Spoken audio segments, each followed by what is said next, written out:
Alrighty, so let's go over this first example together. Y equals negative 2x plus 1. First, you need to identify your slope and your y-intercept. So, common misconception, x is not included in your slope. Your slope is just the number in front of x. So this is my m and the mx plus b. That's my slope. If my slope is negative 2, to fully understand it, I need to write it as a fraction. So I write it as negative 2 over 1. Negative 2 over 1 is my change in y over my change in x. Remember, this tells me how much to go up or down. This much tells me how to go left or right. So this says to go down 2 and right 1, because down is negative for y and right is positive for x. My y-intercept is here. So if I want to graph this, I'm going to go just a few up. 1, 2, 3, 4. 1, 2, 3. And we'll go just a couple in the negative. Cool. So my y-intercept is 1. You always start by graphing your y-intercept when you have in slope and intercept form. And then you're going to use the slope to find the next point.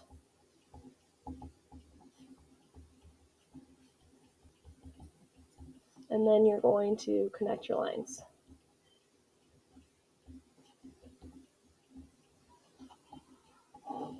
And this is always the same for slope-intercept form. So to graph in slope-intercept form, follow these steps. So first, we're going to graph our y-intercept. Sweet. Now we're going to use our slope to get to the next point. So down 1, 2, right 1, or I can do the opposite, which would be go to up 1, 2, and left 1. And then I draw a line through. And I've graphed using slope-intercept form. We're going to practice again because I went fast, and it's okay to be confused. Sometimes we need another example. So here again, first you're just going to identify your slope and your y-intercept, and then you're going to follow your steps. So first, remember your slope is the number that's multiplied by x. It's the coefficient for x, so that's 3. And your y-intercept is always your constant. It's the plain number being added or subtracted. So here, my y-intercept is negative 4.